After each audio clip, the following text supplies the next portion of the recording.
Want to. Okay. We're Las Colinas, McKesson area. Yeah, That's right. yep. Yeah, I'm up in Prosper's where I live, but our office is over in Las Colinas. a lot of people are in Prosper. I built like 10 years ago thinking I'm going to be remote, all on my own. Sure.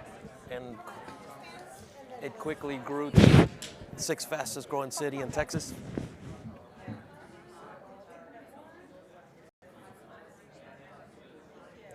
Yep. Yeah, so it exploded all around us. Yeah. Cindy, where are you coming Toronto. from? Toronto. Oh, Yeah, okay. I was up at 3:30 at the airport, always a couple hours early. Yeah. Absolutely. It's a nice flight. It's not a And, long flight. Yeah, I An get to hour and a Toronto half. maybe once a quarter. Yeah, do you? Yeah. Okay. You have I was in plenty- Montreal last week. Nice. Yeah. Love Montreal. It's a really yeah. fun Work. city. Yeah, we've got an office there too. Yeah. McKesson has a presence. Yeah. Oh. Wow. I imagine everybody's at a big high. Have to bring them down. Yeah. You have to like re-ground everybody. So Dr. Gordon, what is your background in? I did my doctorate in complexity science. Excellent.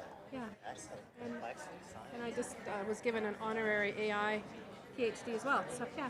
Oh, very cool. Congratulations. Yeah. I think I'm the non-technologist on the panel. Yeah, we can probably get pretty geeky, you and me. I love that. There's not a lot of doctorates in AI these days. So Oh, there's more. There's more and more. Yeah. There's more and more.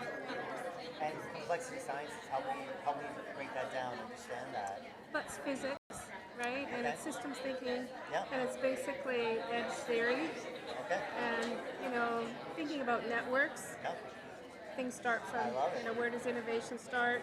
If you press on one thing here, what the implication? It's like security software. You press, you think about intrusion. You're pressing here, you're pressing there, and there's a pattern, but you can't see the pattern, but there's a pattern. I love it. It's that stuff. I love it. Yeah. So that's So it's very fascinating. holistic thinking, and you don't get suckered into this rabbit hole is the only. It's not a pattern; it's a point that you want to monitor.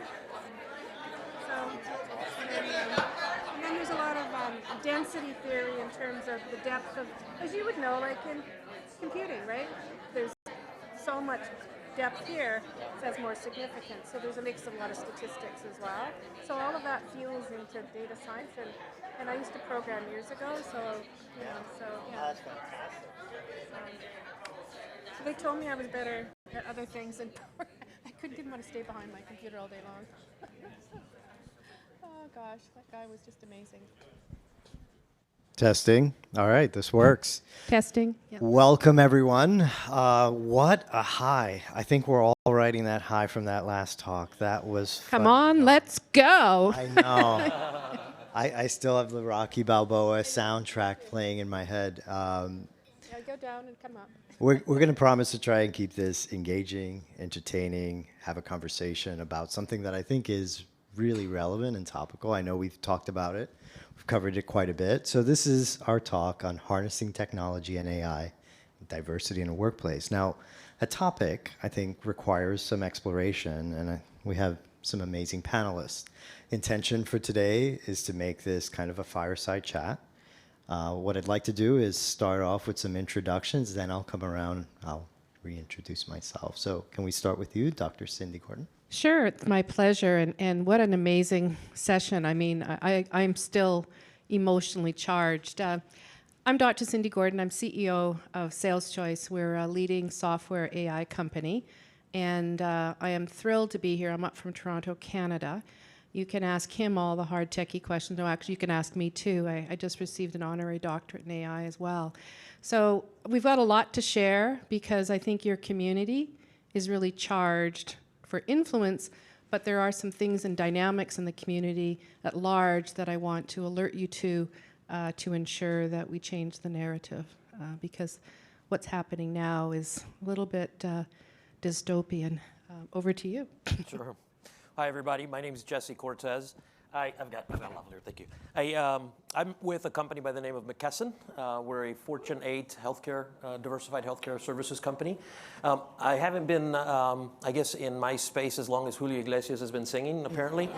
But I've been in 1 foot in talent strategy, 1 foot in DEI for over 20 years now, largely leading inclusion work for Fortune 50 and Fortune 10 companies now with McKesson. I do sit on the board of the Hispanic Technology Executive Council, High Tech, for some of those that may know.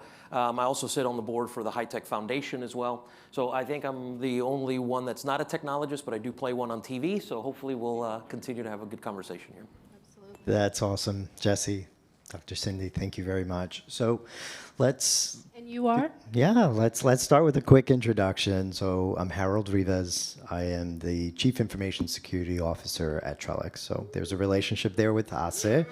I actually was introduced to ASE through Michael Alicia, who you heard from. He's our head of HR.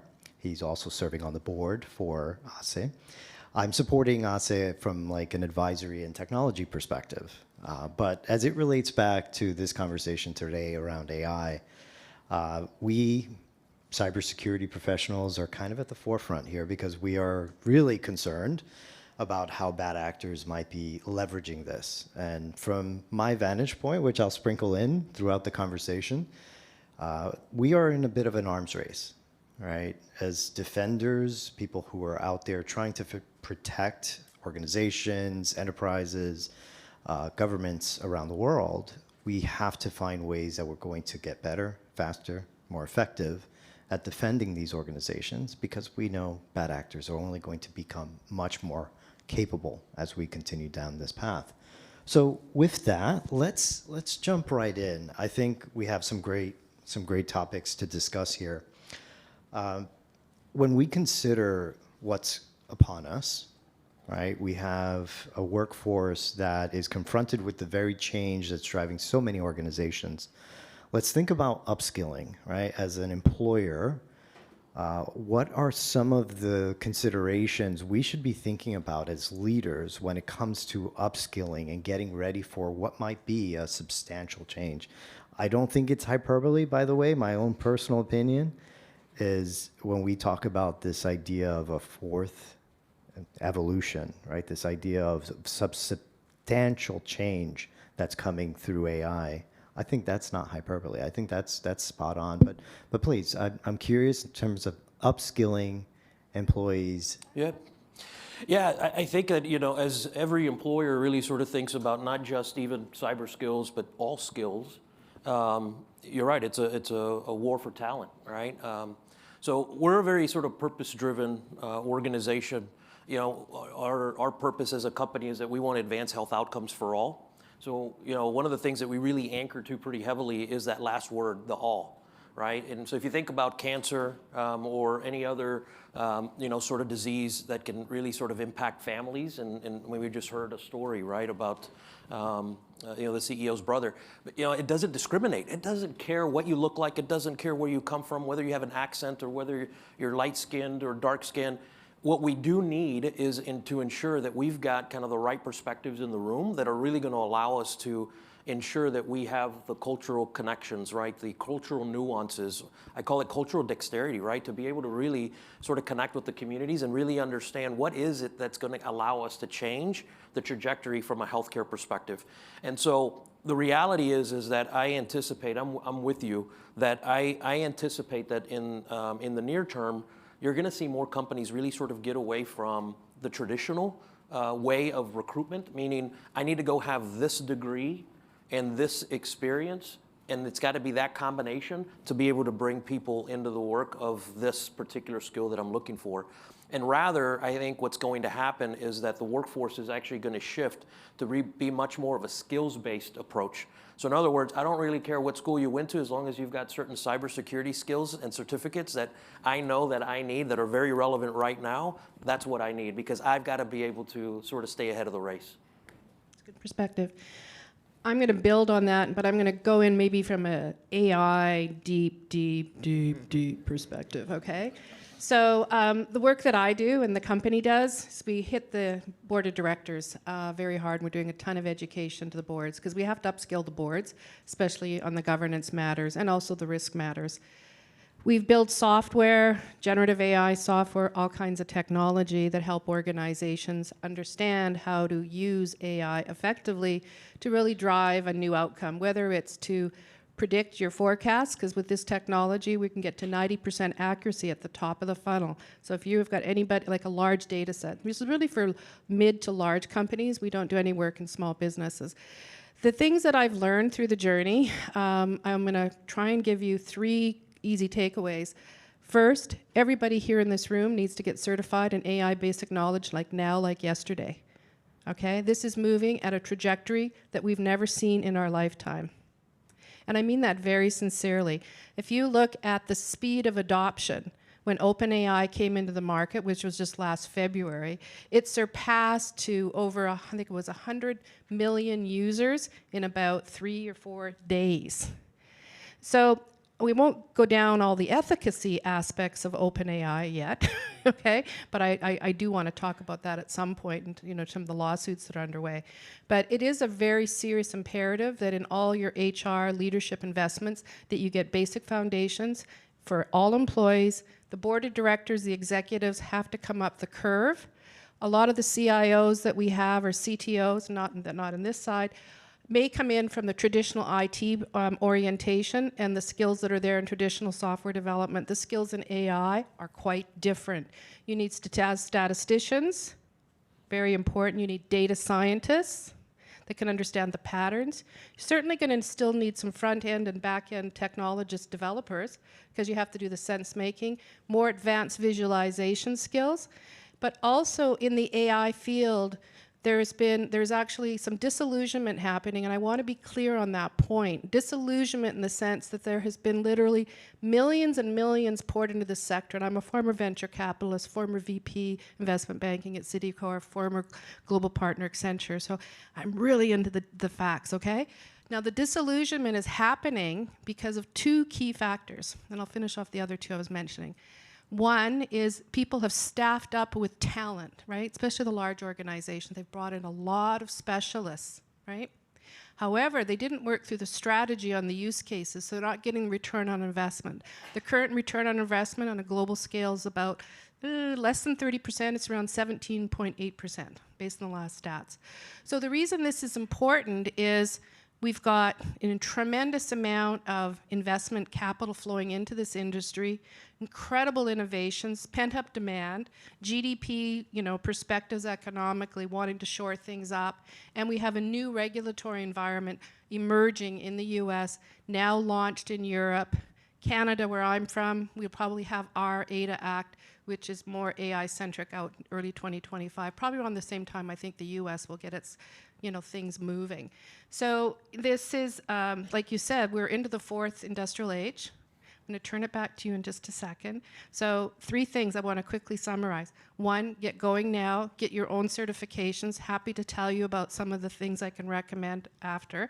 Number 2, you've got to alert to make sure your HR executives are in the conversation, because most of them aren't. They're not leading. They're in the traditional trenches. And the diversity inclusiveness officers and leaders are not in the discussion strategically, and I want to talk about that. And that's probably where I want to spend my time today, because I've done global research, and I know many of you aren't at the table. Over to you.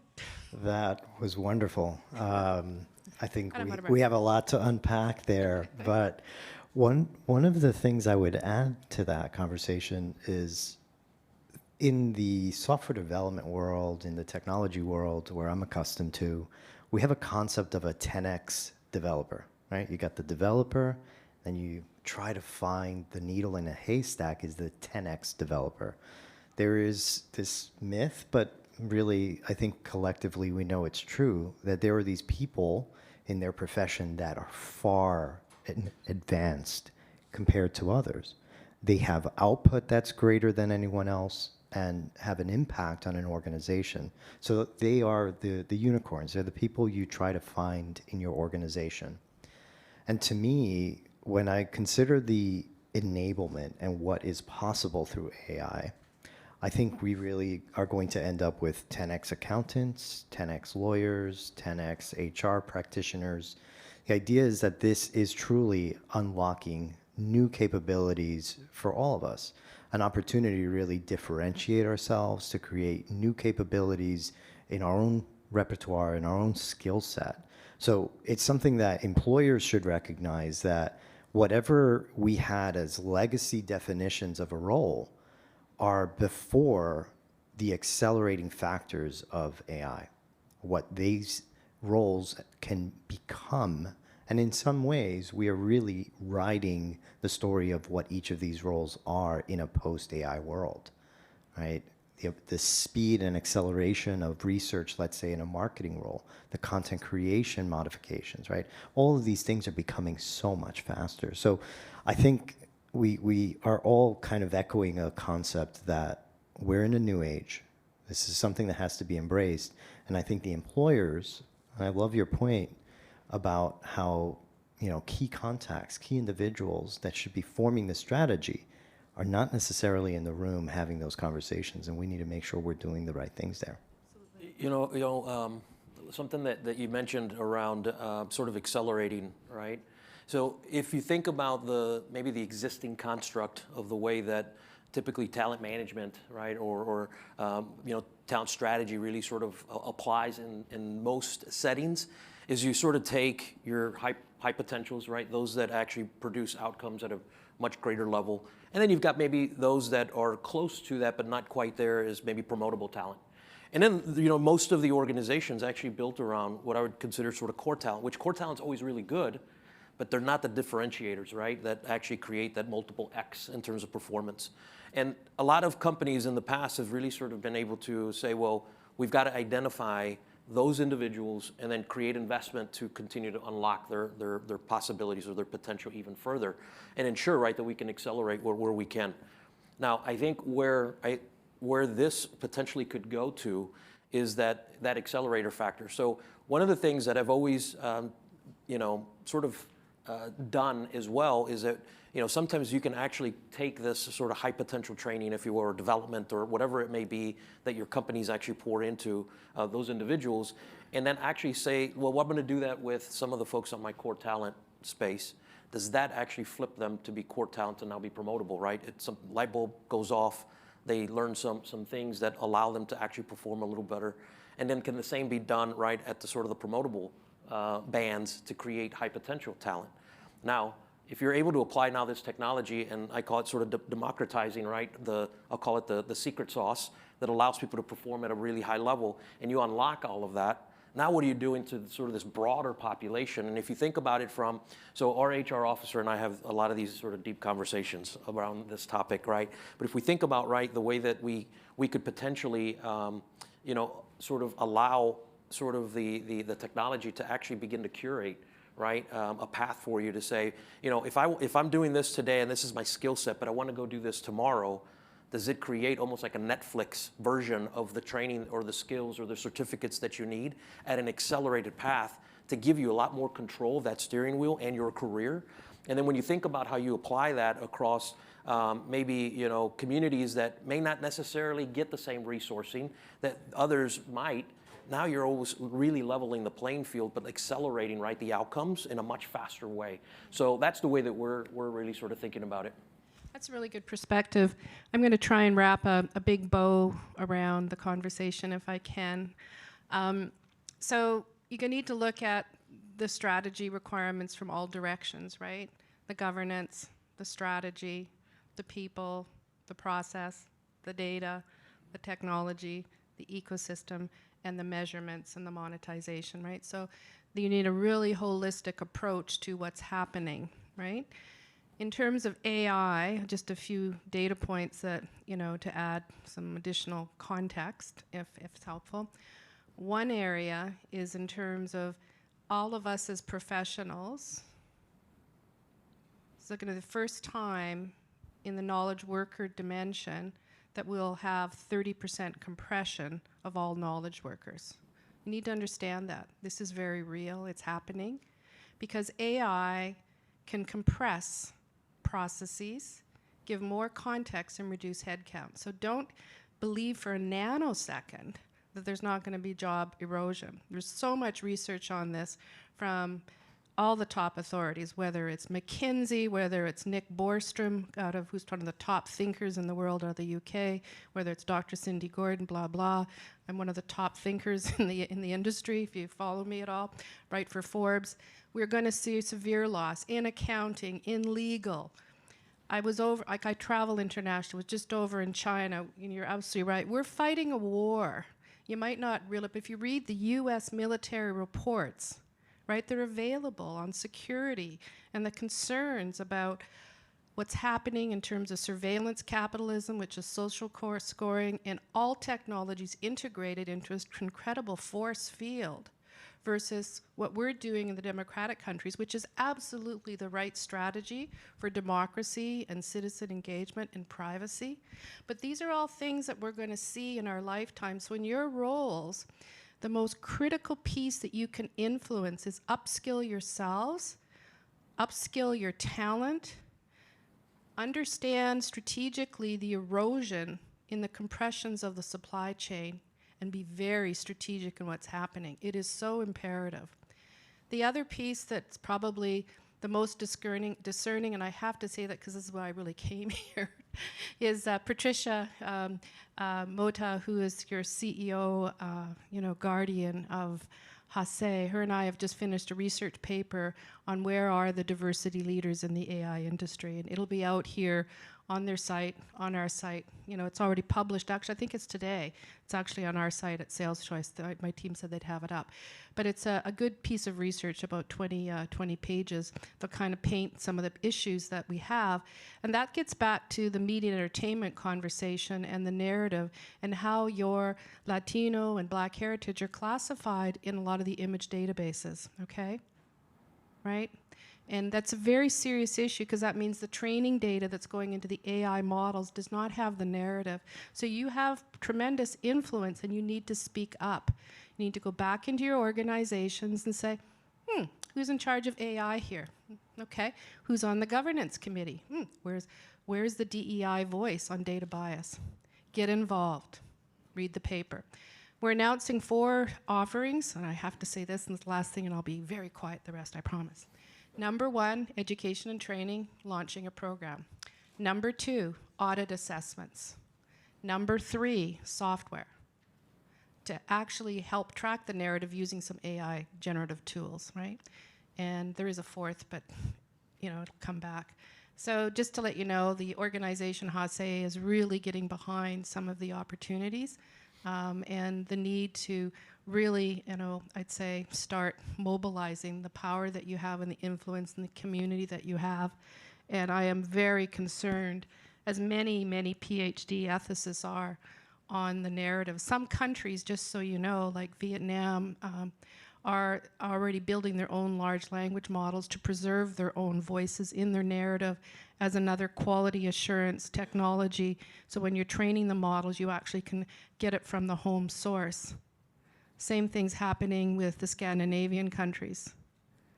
They're creating the large language models because they want to make sure that the data in the models is highly curated to the narrative and the depth of the data in the models so it can represent those views. We do not have, to my knowledge, something in the Latino and Black community. I'm working hard, if you know something, but I do know what's going on in the other countries. So, it's you can see I'm passionate. Okay. I love the passion. That's fantastic. And Get involved. Yeah. Come on, let's go. No. Gotta go. Spot on. That's excellent. So I think you've touched upon something that's important for us to dig into. As organizations stare down the reality that's confronting us, which is, as leaders in these organizations, we know this is coming. And I think you also touched upon a very important point. The reality is this is going to change the nature of certain jobs. In some ways, it may eliminate certain jobs or certain parts of certain jobs. So we shouldn't sugarcoat that. We should be honest. We should look at reality and say, perhaps that type of role is better handled by this machine. I was reflecting on this earlier, and I saw that this building has an electric window washer, which is really neat, by the way, watching it from the hotel. It's a lot safer. That was clearly a human job, right? And one that's better suited for machines, right? One that's much safer for machines to take on. But as knowledge workers, which many of us in this room would be, there is a direct impact, because someone said it best, perhaps Daniel Miesler, who I'm going to reference as part of tools that I think are really beneficial. AI is going to have the biggest impact where the model was of the past. You go to a university, we download a bunch of knowledge to you, you take that knowledge into the world, and you try to reproduce as much of that knowledge as you can. So knowledge work, I think, is at this really interesting inflection point where we could fundamentally accelerate our outcomes, accelerate who we are, redefine what it means to be a CPA, an auditor, or whatever knowledge worker you might be, by embracing this technology as employers themselves are exploring these considerations. I think it is a absolute truth that this is greenfield. There's nobody who's been there 20 years, who's got some call and says, I know what it is to be an AI expert in the world. This is so new, and therefore should be an opportunity, something that we should all lean into and accept. But it doesn't come without risks. And as we consider, and I think you started to touch upon some of that, how do we embrace this while recognizing that there could be bias in the data? Ultimately, if we can take a second, there's an article I read from an OpenAI researcher. I think OpenAI is doing some clearly advanced work. They said, as we looked at it, and we evaluated all of the different models and all the different algorithms and everything else, it all kind of centered around the same fundamental concept. They all kind of ended up working the same way. So if we take that for granted and we just say, maybe this person's right, regardless of who the technology player is, whether it's Microsoft or whoever, they're all going to end up having the same kind of capability. It becomes a question of what you feed into it. So if that's the defining moment of the time, which is what am I feeding into it, we are at a bit of a risk. We're at a risk where, just like we did not know about the history of this earlier case, right, where, you know, I put myself in that shoe and think about the idea of, you know, a child of yours that's darker skin and a child of yours that's lighter skin, and them being potentially segregated in school, right? We have so many influences in what we learned, when we went to school, what we picked up. So what is getting written into our belief systems, the processes that are going to go into the future, is that history that was devoid of all that information. So That's why we have to come and go like real fast. Yeah, that's a really, really good point, right? AI is basically a reflection of the data set that you feed it, right? That's why there's such a need for AI ethicists. That's why there's such a need for diversity and inclusiveness officers to get involved from a leadership point of view in the conversation. HR, man, thoughts? Yeah, I mean, to your point, right? If you were to today, right, if you were to go, as we were having this conversation at lunch actually, if you were to go today and say, hey, you know, return a picture of what a CEO looks like. Usually looks like they're male, over 65, and usually white, right?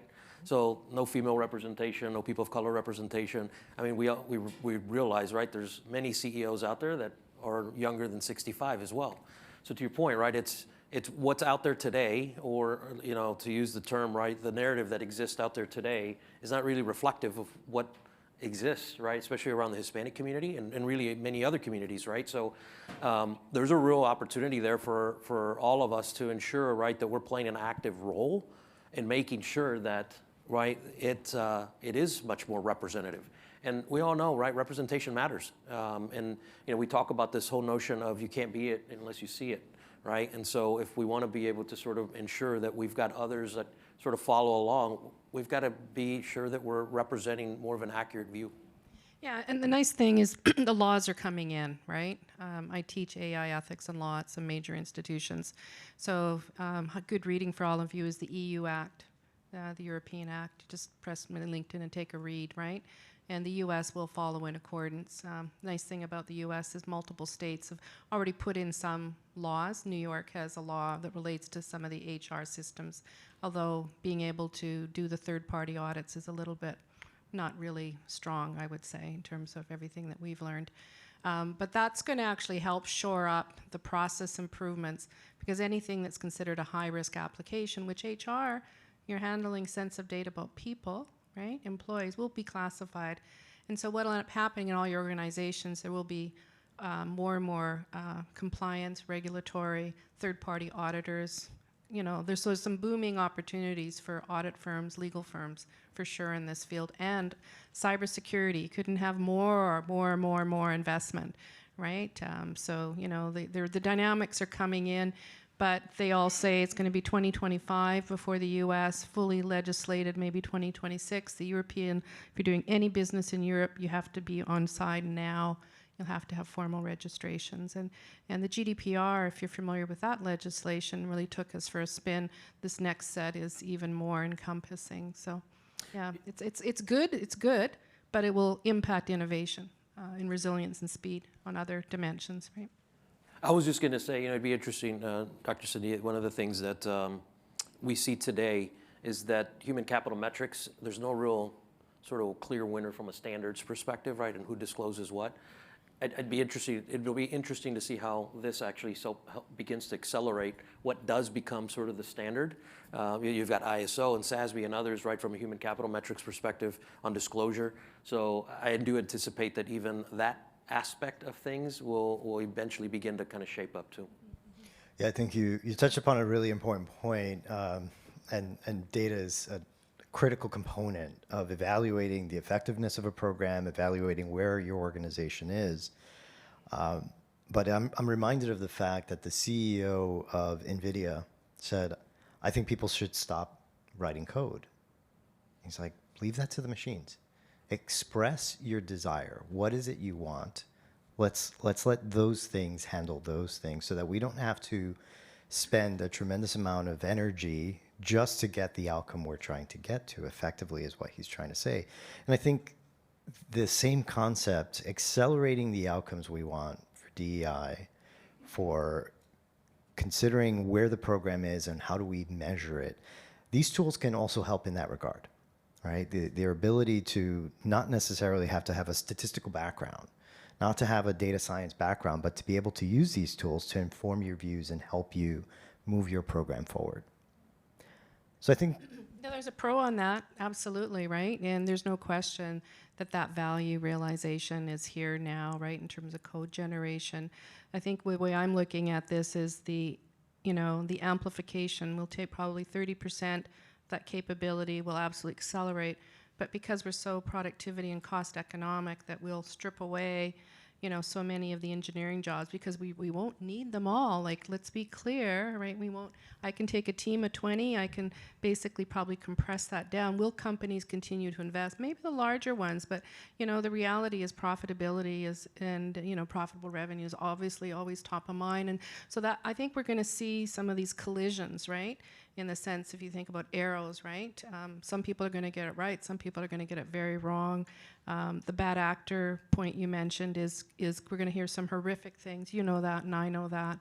There can't be enough cybersecurity because the AI enablements around the bad actors are just, already with deep fakes. You think about a little child on the phone. I can imitate anybody's voice. I could be an avatar right now. The avatar industry is booming. I write for Forbes. I just did a piece on avatars.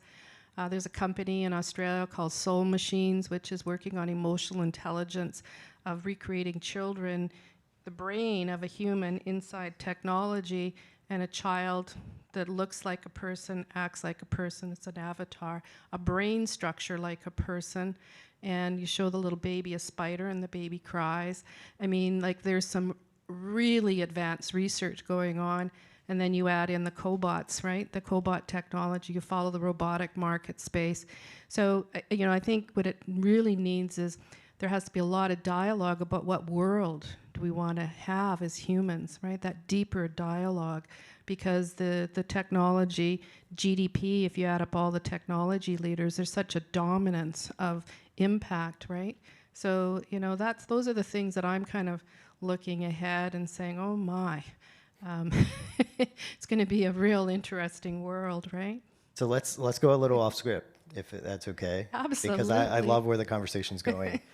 I'm reminded. And I'm an optimist, believe me, I am. so I'm am just I. very much a futurist. Yeah. I'm a futurist too. So am I, right? I'm in I was in my early career, I was like, I thought being a stockbroker was too stressful, so I chose cybersecurity, which is kind of crazy. But no, let's go down this rabbit hole because I'm fascinated by it. I'm reminded of Ray Kurzweil. Ray Kurzweil is the chief scientist at Google, self-made billionaire in his own right.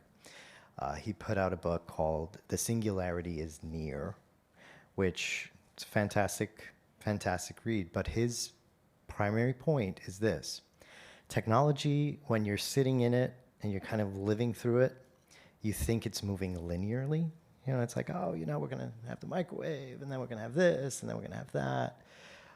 But it's difficult to see when it's actually on an exponential curve, because our ability to perceive things as humans is not really built for that. And what he claims is technology is, in fact, on an exponential curve, meaning, just like we have seen with ChatGPT, with generative AI, which is not even 12 months, the next 12 months are not going to look like the last 12 months. The next 2 years might look like the last 20, potentially. So we need to sort of sober up on the fact that the world is changing and accelerating around us.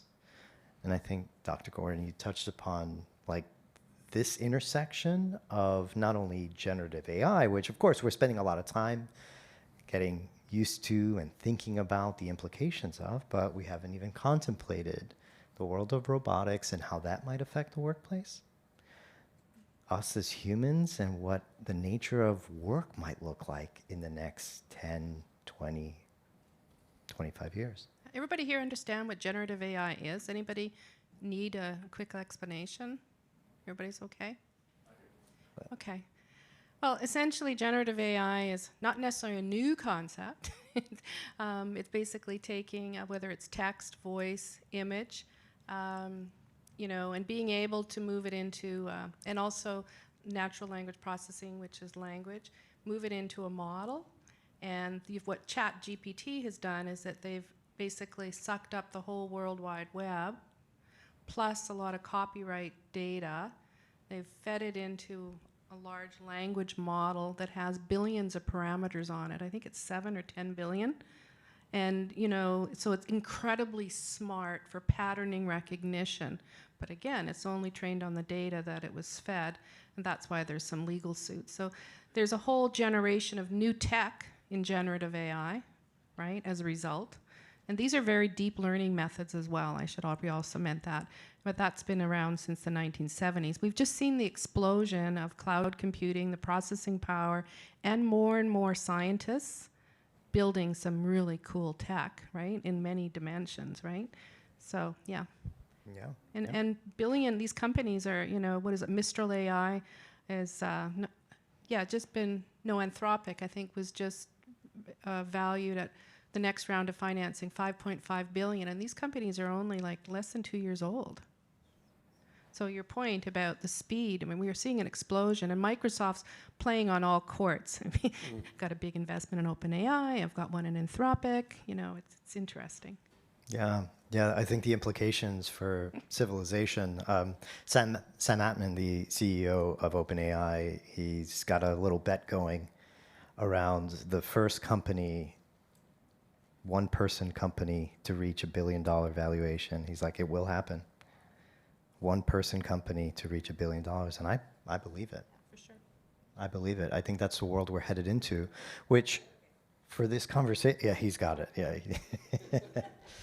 For this conversation, I think it does prompt us to think more fully about our roles, about who we are and how we differentiate ourselves. Because I'm going to quote Michael Alicia, who you heard from before, but I think being a Latino, as a Latino, it's got certain cultural, historical worldviews, and it's something that I certainly want to see reflected. It's something that I want to see captured. There is a monoculture risk that's possible as we all converge around technology that I think we need to be very intentional. We need to use our voice and lean into technology, helping to write this story, because we're very early days here. Yeah, we should always find out how many Latinos and Blacks are in OpenAI. Take all the Anthropic, Mistral AI. Maybe we can do that together and That go would and be get great. a message out, right? You know, try and find out what percentage of that demographic profile, because that is, you know, we create and imagine based on the conversations of the diversity around the table. You know that, I know that, right? And so that richness in the dialogue. In the meantime, we do have lots of issues. You should all pick up Dr. Joy Buliami's new book called Unmasked out of MIT. She's the founder of American Justice. She is the voice of the Black community and the dystopian aspects of AI, and she's pounding with a vengeance on IBM, on Microsoft, and she's cleaned their houses. She did stats in Amazon of what percentage of their image classifications wouldn't even recognize a Black female for years. Like, so she's led a movement. You should all know her, should all send her gifts. But she's turned the table. But that's only for the bigger players, right? Because they were hammered with some very bright people from MIT. But so many other mid-market players, right? Wow. Bad news. You know, one thing that maybe I'd be curious to learn from the two of you. One, I guess a statistic, right, that sort of plays in my mind and that we've heard quite significantly is that to really sort of get some level of competency, you might say, or usage, if you will, even if it's just language, right, with Spanish language, Portuguese, whatever it may be. And once you kind of hit that 30% number of the language, you start to actually accelerate, right, some of the learning, that sort of thing.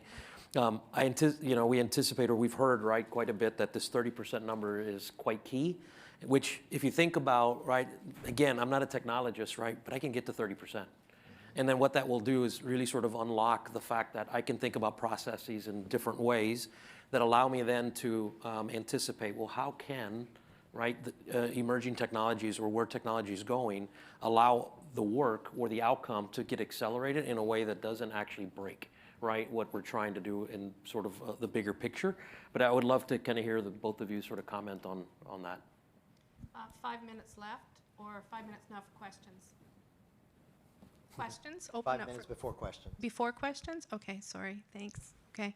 Do you want to comment on that, or do you want me to Please comment? go right ahead. You want to net out the question? Just one sentence? Okay, if you Sure. don't mind. Does 30% competency, Okay. is that sort of the, because that's a manageable goal, right? Should people really think about it that way so that they can begin their journey? 30% competency of a population to influence the narrative? I think as an individual, right, from a digital mindset perspective. Okay, so I come from a very strategic perspective on solving problems, right? So I would always say, depends on where the company is located, where the strategic goals are. Obviously, if I'm now focused on the US and some of the countries, but if I'm wanting to do business in Vietnam, I might have a different ratio. So again, it always goes back to, I think, what problem you're trying to solve, where do your customers, what are the new customers that you need to attract, and how are you going to cover them, right?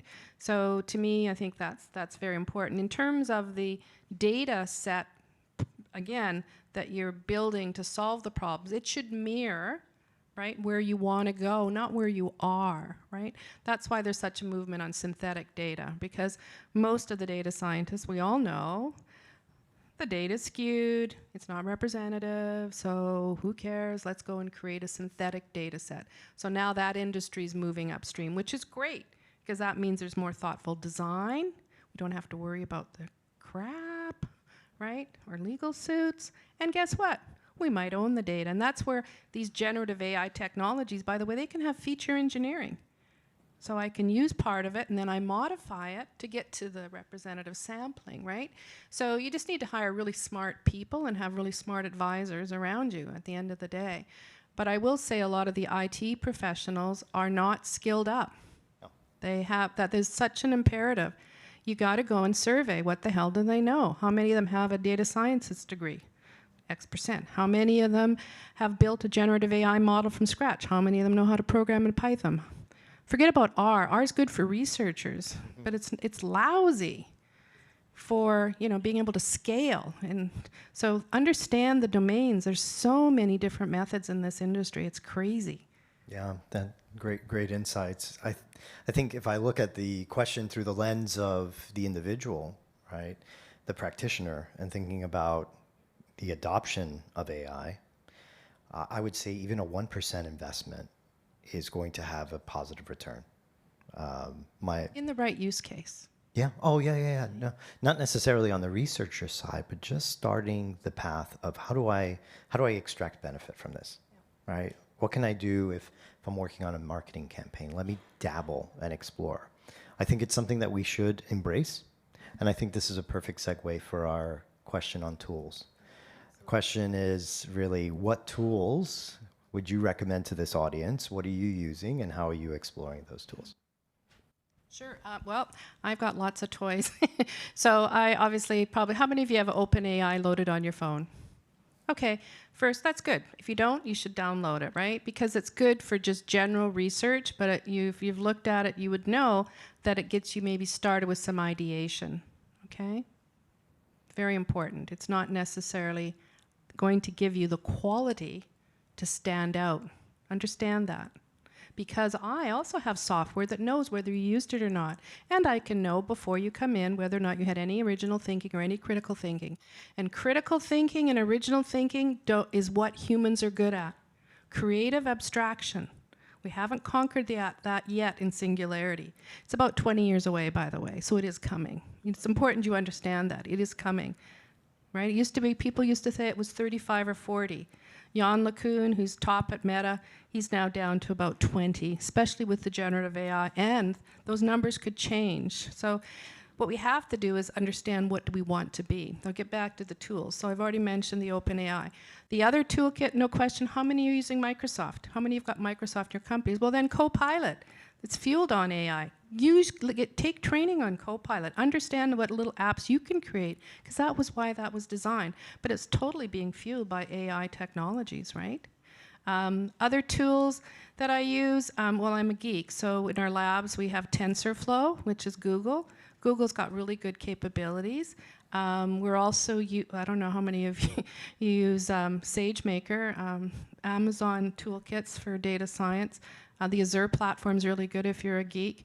But again, those are more for modeling and versioning and also looking at, the strength of the models as you make your decisions. But so if you're a real geek, those would be ones I'd happily have. Some of the banks, obviously you could, if you're still using IBM, IBM, I feel so sad.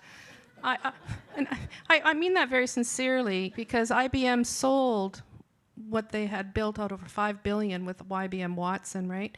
But now they're back in the game, Hugging Face and other things, but it's more of a professional services offering. I don't know, what tools are you using on your desk? We actually have an internal ChatGPT tool that, it's interesting, right? You start using it and you don't realize how much more you use it throughout the day and more.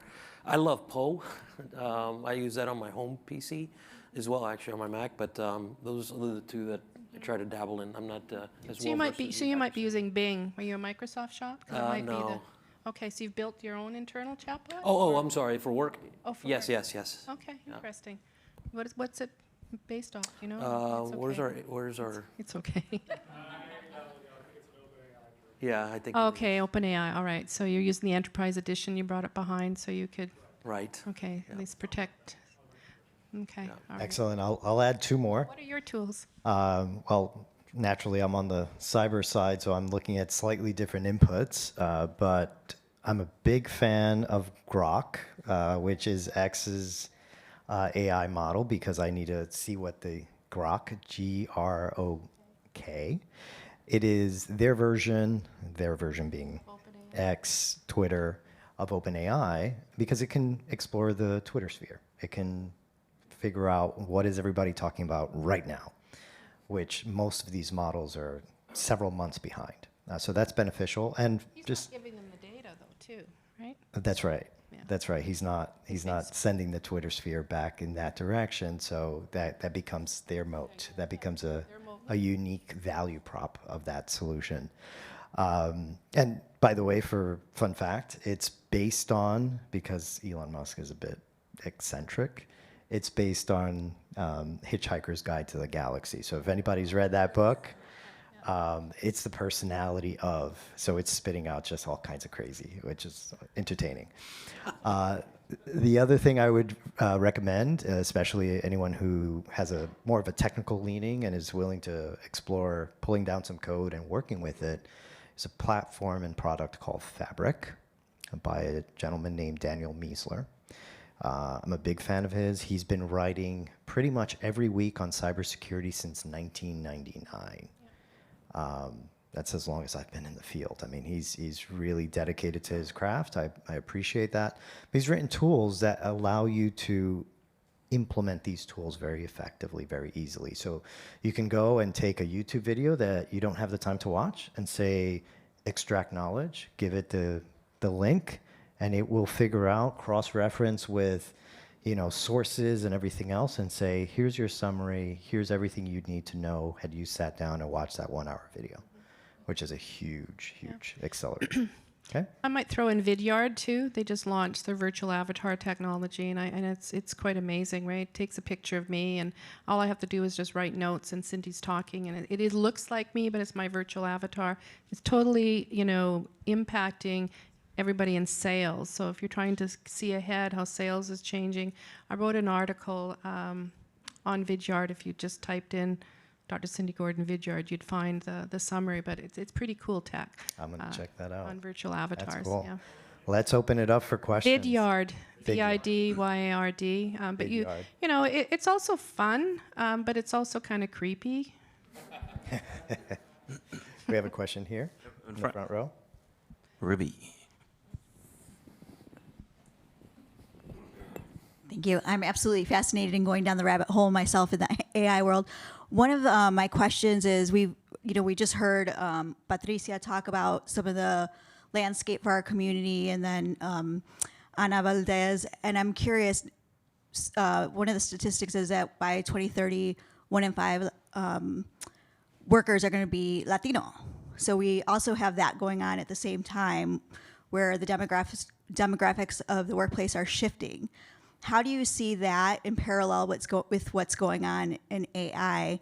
And what recommendations do you have for our community in terms of the narrative? Because there's still a lot of fear, I think, and hesitation.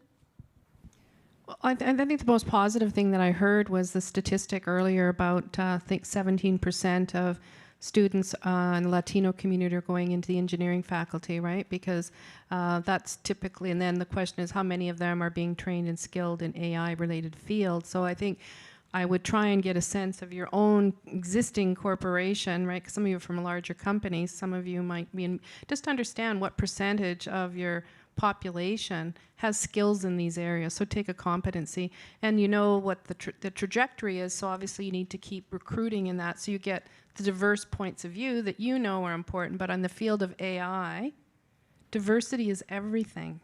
If one thing that might speed up the diversity, equity, and inclusiveness needs is AI, because AI can also go in and tell you whether you've been a bad girl or a bad boy. So I do think we're going to see a lot of innovation coming back the other way of these tools saying, hello. I mean, we now have judges in Estonia that are AI agents. I mean, like judges for small court claims, right? Parking tickets. Who wants to spend all the time, like low-end routine work, right? judge is an AI bot. Go figure, right? Yeah. So I guess what I'm saying is understand where you're at and start planning hard, but really get into your existing engineering teams. Go sit down with your CIO, CTO, and say, okay, what do we have here? It's not good enough. The paper that we're writing, go share with him. Hi, so I written. actually work on the AI team at Unilever, so Oh, I'm awesome. biased in knowing the risks, but also the opportunities that AI can bring. I think as a lot of companies are really rushing to testing and learning and adapting a lot of these AI tools, and it being not only costly but very time consuming. How are you guys seeing, companies externally or even internally measuring success, right? Like what is the ROI that we're actually bringing to the table? Is a lot of the questions that I get asked in my role all the time. I'd be happy to take that one. Yeah, go, sure, and I'll do a build. So I think as a technologist, this is very similar to what we saw a decade ago with cloud adoption, right? And having worked with a lot of CIOs that were all about cloud, but didn't know exactly what the benefits were and rushed in, I have an ongoing theory. It's sort of like you get drunk on cloud. It's like you just went in, got crazy, now you're trying to sober up and figure this all out.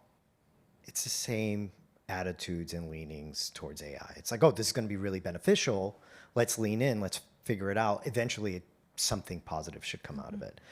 And my hope is we're having the right kinds of conversations within our organization to say, look, let's take a more appropriate approach to this. What are the outcomes? What are the goals? How do we manage this?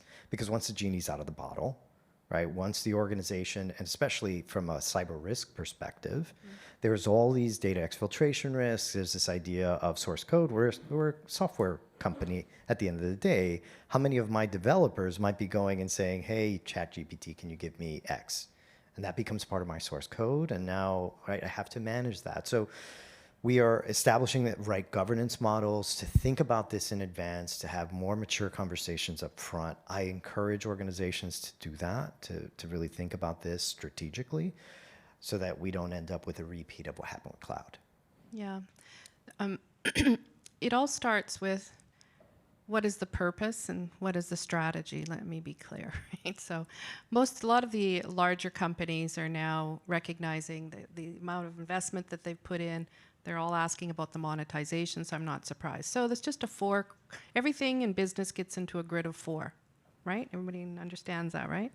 First of all, you got to have an integrated governance team, and you got to take inventory. What the hell do we have, right? How many apps, how many have been quick wins? How many of them been really a disruptive innovation? How many have actually influenced a new product or service innovation? You got to actually classify things so you can actually look holistically about the whole value monetization, right? I actually have a research paper coming out with the global head of Ernst & Young on this very topic. It's about 20 pages right now. We're writing a new book. So if you check with me in a couple of weeks, we'll probably have the paper. But it's really going back to the basics. Fundamentals in business aren't new, right? Just you said, we've had this euphoric period. Now it's called let's wrestle the muscle. There are very clear metrics in AI, just like in any other business case, right? So those business logic constructs aren't different, right? It's either going to improve customer experience. What's the value? It's either going to improve productivity. How many people do we take out? I mean, finance is finance. And when it comes to finance, they have certain structures, and you either fit in or they don't continue the gravy train, right? Yep. Do we have time for one more? I think one more. Okay.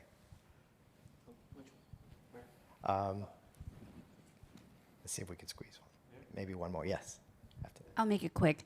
I'm in the DEI space. So as someone who's not quote unquote techie, I still kind of want to stay in the know of the AI journey. And I wanted to know if there was any certifications or trainings that someone like me that's not techie could take to really keep my knowledge with the AI journey, if that makes sense. Yeah. Totally. Yeah, I mean, that's kind of what I was alluding to, right? It's the opportunity to really sort of get some breadth of experience in using tools and understanding really how a non-techie, because I'm a non-techie as well, to get a sense of, when these tools are being used, what is happening in that process, right? So one of the most important things that we preach a lot is mapping out that process and then center that process around the employee experience, for instance, right? To ensure that there is an adverse effect that's happening. Now, I'm not suggesting that if you're not a technologist that you got to go off and learn how to go code, right? Because that's not going to happen for the majority of the workplace. But what I think does happen or could happen is that you get really familiar with some of the processes that allow for those things to happen. And that's what really we're trying to get our employee base, really, if you think about all of our employees at our company, to get some digital sort of mindset behind it. And that's sort of the 30% literacy, if you will. Yeah. Three things. Wait to see more of the announcement from Jose on this topic. So there's more news coming, okay? The white paper's on our website. It's supposed to be on the other site, but it'll outline the 4 offerings, and then you'll see more announcements, okay? So some good things coming. Number 2, I'm a member of the United States AI Institute, USAAI. Formal certifications are available for people in business, okay? All right, so Harvard has a program. I've done the MIT program. You can take any top university, and there is a program on AI for business, people. You're not necessarily seeing content on AI for HR professionals yet, but HR.com, if you're familiar with their brand, HR.com. Anybody, you should know about My friend owns that company. Big company. HR.com. Lots of content there that they're following and on streams. Start subscribing. Follow me on Forbes. I'm writing there all the time. Follow me on, so read, right? So reading is imperative because everything we know and knowledge, right? You guys know it's obsolete in less than 12 months. One other suggestion. I'm sorry, I missed your name. Wendy Holmes. Wendy. Yes. Wendy. So head over to OpenAI, create an account, submit your first prompt, and just say, I'm a DEI professional. Build a program for me on how I can learn how to use generative AI in my job.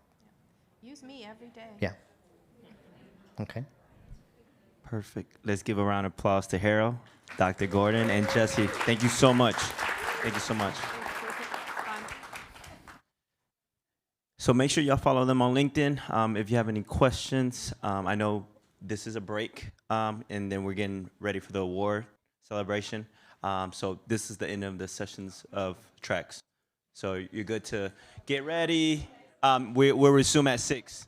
At 6.